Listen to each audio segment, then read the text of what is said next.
নমস্কার বন্ধুরা, আমি প্রণবেশ। আপনারা দেখছেন বাংলার সাইবার ইউটিউব চ্যানেল। তো বন্ধুরা, আজকের যে বিভিন্ন ব্যাপারটা নিয়ে আলোচনা করতে চলেছি সেটা হচ্ছে ডিবিডি লিঙ্ক বলে বহুত সমস্যা চলছে এলাকায়। অনেকেই খুব ঝামেলার মধ্যে আছে। ডিবিডি লিঙ্ক কোন ব্যাংকে আছে দেখতে পাচ্ছেন না। আমি এর আগে ডিবিডি লিঙ্ক কিভাবে চেক করবেন খুব সহজ দুটো তিনটি প্রসেস আমি দেখিয়ে দিয়েছিলাম। আজকেও আমি একটা রকম ডিবিডি এনপিসিআই যে সাইট খুলছে না সেটা দেখাবো, এবং কিভাবে আপনি আপনার ডিবিডি কাঙ্ক্ষিত যে কাজগুলো করবেন, কিভাবে চেক করবেন, ডিবিডি কিভাবে পরিবর্তন করবেন, সম্পূর্ণ এই ভিডিওতে দেখাবো। তো ভিডিওটি প্রথম থেকে শেষ পর্যন্ত দেখুন। আপনার নিজের মোবাইলেও কিন্তু আপনি এই কাজটা করতে পারবেন। সেই মোবাইল থেকে করার জন্য প্রথম থেকে শেষ পর্যন্ত ভিডিওটি না স্কিপ করে দেখতে থাকুন, তবে কিন্তু আপনি বুঝতে পারবেন।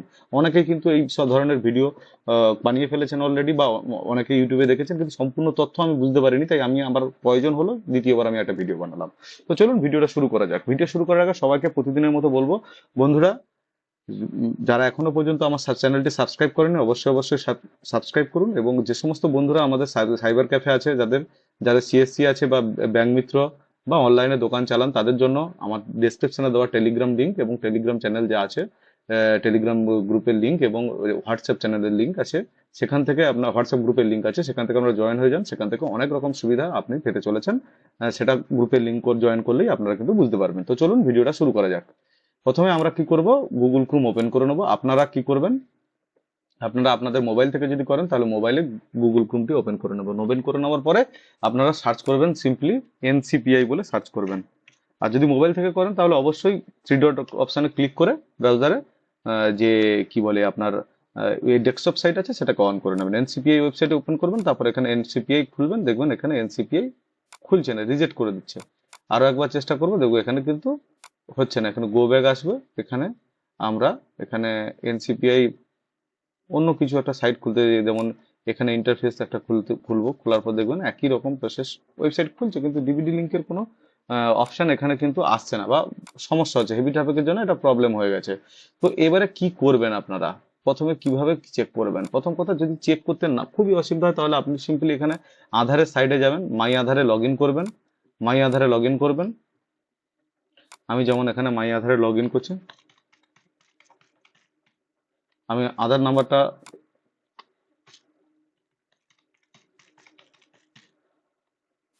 ভিডিওটা প্রথম থেকে শেষ পর্যন্ত দেখুন। ভিডিওতেও আরো টুইস্ট আছে, আরো কিভাবে করবেন লিংক সেটাও কিন্তু আমি এখান থেকে দেখিয়ে দেবো। এখান থেকে লগ ইন করবেন, ওটিপি আসবে আপনার রেজিস্টার্ড মোবাইলে ওটিপি আসার সঙ্গে সঙ্গে আপনি ওটিপিটা এখানে ওটিপিটা এখানে বসিয়ে দেবেন। ওটিপিটা এখানে বসিয়ে দেওয়ার পর সিম্পলি লগ ইন অপশানে ক্লিক করবেন। লগ ইন অপশানে ক্লিক করার পরে আরো একটি প্রসেস আমি দেখাতে চলেছি, একটু ওয়েট করবেন। এখানে আধারটা লগ ইন হতে একটু সময় লাগে, তো লগ ইন হয়ে যাবে। লগ ইন হয়ে যাওয়ার পরে এখানে কিন্তু আপনি দেখতে পেয়ে যাবেন যে আপনার কোন ব্যাংকটা কিন্তু লিঙ্ক আছে। অনেক সময় অনেকের ক্ষেত্রে কিন্তু এখান থেকে সঠিক ইনফরমেশন দেখাচ্ছে না। আজকের দুদিন ধরে দেখছি যে সঠিক ইনফরমেশন কিন্তু অনেক সময় দেখাচ্ছে না। আমরা যেটা দেখছি ডিবিডি লিঙ্ক হয়ে আছে, সেই ক্যান্ডিডেটের গ্যাসের টাকা ঢুকছে বা পিএম কিষানের টাকা ঢুকছে, অথচ এখানে দেখাচ্ছে নট লিঙ্ক। ঠিক আছে, তো সেক্ষেত্রে সমস্যা হতেই পারে। তবুও এখান থেকে প্রাইমারি অপশন আপনারা চেক করতে পারেন। একটু সময় নিচ্ছে, তো আমি এখানে আর একটা প্রসেস দেখিয়ে দিচ্ছি। সরাসরি আপনারা কি করবেন, উমাং বলে একটা সাইট আছে কেন্দ্র সরকারের, সেই উমাং সাইডে যাবেন এবং সেখানে লগ ইন করবেন। যেখানে আমার লগ ইন হয়ে আছে, আপনারা আইডি পাসওয়ার্ড বানিয়ে লগ ইন করে নিতে পারেন। যদি না পারেন তা বলতে পারেন, আমি দেখিয়ে দেবো আপনাদের। কমেন্ট সেকশনে কমেন্ট করবেন, আমি দেখিয়ে দেবো। তারপর এখানে এই যে সার্চ বার আছে না, এখানে সিম্পলি এনপিসিআই বলে সার্চ করবেন। এনপিসিআই সার্চ করলে এখানে দেখুন দুটো অপশন আসবে। আপনি দুটোর মধ্যে যে কোনো একটাই ক্লিক করবেন। ক্লিক করার পরে দেখবেন আপনার কাছে একটা নতুন পেজ খুলে যাবে। নতুন পেজ খুলে গেলে দেখবেন এই পেজটায় কিন্তু আপনার সমস্ত কাজ হয়ে যাবে। এখানে দেখতে পাচ্ছেন আধারে লগ ইন হয়ে গেছে। আমি প্রথম সাইটটায় লগ ইন হয়ে যাবো, এখানে ব্যাংক স্ট্যাটাসে যাবেন, দেখেন এখানে কিন্তু পাঞ্জাব ন্যাশনাল ব্যাংক অলরেডি আমার লিঙ্ক হয়ে আছে, এত তারিখে লিঙ্ক হয়েছে। তো এখানে আমি এখান থেকে যদি আপনি কোন ব্যাংকের সঙ্গে লিঙ্ক হয়ে আছে সেটা যদি দেখতে চান, তাহলে এখানে ক্লিক করবেন এবং এখানে আপনার আধার নাম্বার দেবেন। দেওয়ার পরে এখানে ক্যাপচা যেটা আছে দেখছেন, ক্যাপচাটা ফিল আপ করবেন। এখানে চেক স্ট্যাটাসে ক্লিক করবেন। আপনার কাছে একটা ওটিপি আসবে। আপনি এখানে ওটিপিটা কিন্তু দিয়ে দেবেন। এখানে ওটিপি দিয়ে দেওয়ার পরে কিন্তু আপনার কাছে দেখেন আপনার কাছে কোন ব্যাংকের লিঙ্ক হয়েছে, কি বৃত্তান্ত, সমস্ত কিছু এখানে কিন্তু দিয়ে দিয়েছে। এবারে ধরুন আপনার মনে হলো যে আপনি এই যে ব্যাংকটা আছে এটা রাখতে চান না, আপনি অন্য কোনো ব্যাংক দিতে চান। সেক্ষেত্রে যদি লিস্টেড হয়ে থাকে তাহলে এখানে দেখবেন যে কোনো যে ব্যাংকগুলো লিস্টেড আছে, যে ব্যাংকগুলো লিস্টেড আছে, অর্থাৎ এখানে আপনি যদি কোনো ব্যাংক থেকে ডিলিং করতে চান, কোনো ব্যাংক থেকে সিডিং করতে চান, তাহলে কিন্তু আপনাকে এখানে সিডিং করতে হবে। যদি আপনি অন্য সিডিং করতে চান তাহলে সিডিং করবেন, যদি আপনার ডিলেট করতে চান তাহলে এখানে ডিলেট করবেন।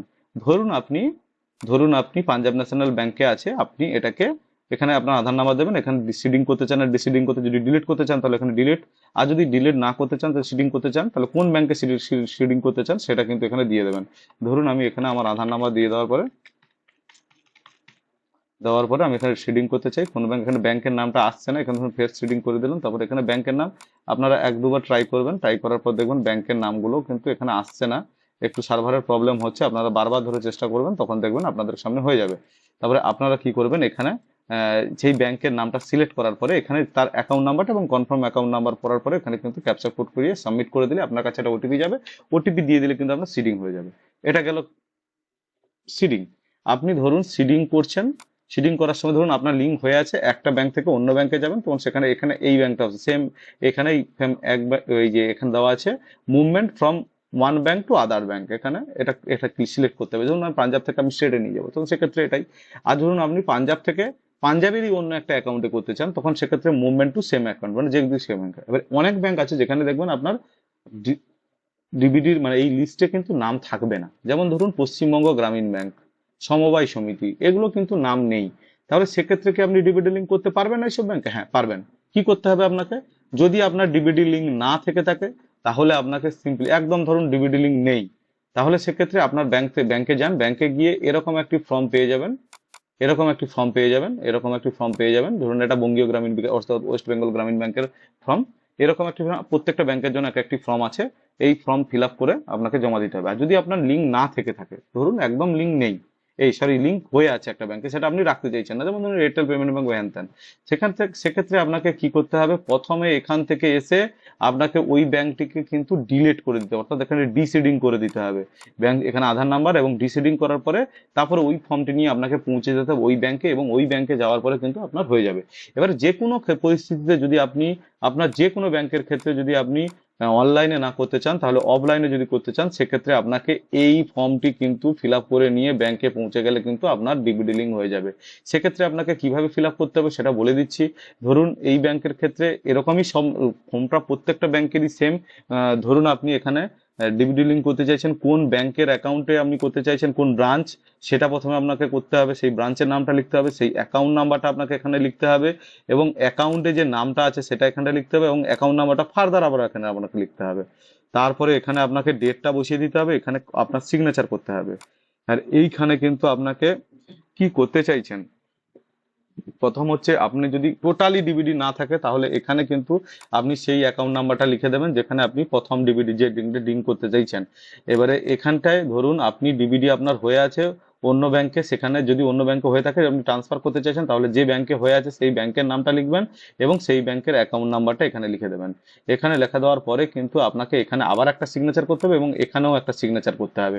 করার পরে আপনার যে কেওয়াইসি ডকুমেন্টস, ব্যাংকের অ্যাকাউন্ট বইয়ের জেরক্স, অ্যাকাউন্ট পাসবুকের জেরক্স, আধার কার্ডের জেরক্স, এবং সঙ্গে যদি পারেন ভোটার কার্ডের জেরক্স বা প্যান কার্ডের জেরক্সটা দিয়ে দিতে পারেন। আর একটা কাজ করবেন, এখানে কিন্তু আপনাকে আপনার নাম বড় হাতে ক্যাপিটাল লেখে এবং আপনার মোবাইল নাম্বার পারলে ইমেল আইডি দিয়ে দেবেন। এখানে শুধুমাত্র কিন্তু আপনাকে কপি অফ আধার কার্ড দিতে বলেছে, কিন্তু সঙ্গে আপনি আধার কার্ডের সঙ্গে ভোটার কার্ড বা প্যান কার্ড আর কিন্তু ব্যাংকের অ্যাকাউন্ট বইটি দিয়ে দেবেন। আর এখান থেকে কিন্তু আপনি যদি আপনার সিএসপি তে যদি অ্যাকাউন্ট খোলা থাকে তাহলে এখান থেকে সিএসপি স্ট্যাম্প সিল করিয়ে নেবেন, করিয়ে নেওয়ার পরে কিন্তু ব্যাংকে গিয়ে জমা দিয়ে দেবেন, তাহলে কিন্তু আপনার ডিবিডি লিঙ্ক কিন্তু মুহূর্তের মধ্যে কিন্তু হয়ে যাবে।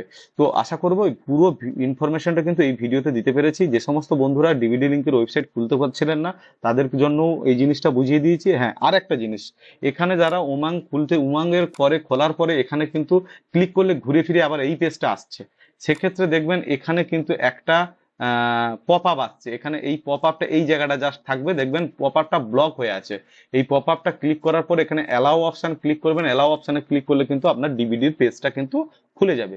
না হলে যতক্ষণ পর্যন্ত আপনি পপ আপ মেসেজটা অ্যালাউ করবেন না ততক্ষণ পর্যন্ত কিন্তু আপনার ডিবিডির যে মানে এই পেজটা কিন্তু খুলবে না। আর এই পেজ থেকেই কিন্তু আপনার ভারত আধার সিডিং এর সমস্ত ধরনের কাজগুলো কিন্তু এখান থেকেই হয়।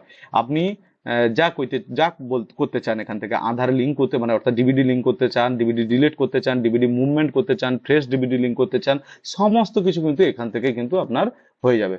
তাহলে আর দেরি নয়, আপনার যারা যারা ডিবিডি লিঙ্ক করতে চাইছেন, বর্তমানে বিভিন্ন সরকারি প্রকল্পের জন্য কিন্তু ডিবিডি লিঙ্ক খুব গুরুত্বপূর্ণ। যারা যারা ডিবিডি লিঙ্ক করতে চান তারা এখান থেকে ডিবিডি লিঙ্ক করে নেন। এই ছোট্ট ভিডিওতে আপনাদের সমস্ত জিনিসটা, আশা করি সমস্ত জিনিসটা বোঝাতে পেরেছি। যদি বুঝতে পেরে থাকেন তবে অবশ্যই আমাকে একটা লাইক করবেন, আর ভিডিওটি সবার মাঝখানে সরিয়ে দিয়ে সবাইকে সাহায্য করুন তাদের ব্যাংকে ডিবিডিটা লিঙ্ক করার জন্য। আর একটা কথা, শেষ একটা কথা বলবো সবাইকে, যদি মোবাইল থেকে করে থাকেন তাহলে অবশ্যই উমাঙ্গের যে অ্যাপসটি আছে, মোবাইল অ্যাপসটি আছে, প্লে স্টোর থেকে ডাউনলোড করে নেন, এবং প্লে স্টোর থেকে ডাউনলোড করার পর সেইটা ইনস্টল করে সেখান থেকে করার চেষ্টা করুন। অনেক ফাস্ট, অনেক তাড়াতাড়ি আপনার কিন্তু কাজটা সম্পূর্ণ হয়ে যাবে। তো ভিডিওটা কেমন লাগলো অবশ্যই আমাদের ভিডিওর যে কমেন্ট বক্স আছে সেখানে জানাবেন। আর আজকের এখান পর্যন্তই, নমস্কার, দেখা হচ্ছে আগামী ভিডিওতে। সবাই ভালো থাকবেন।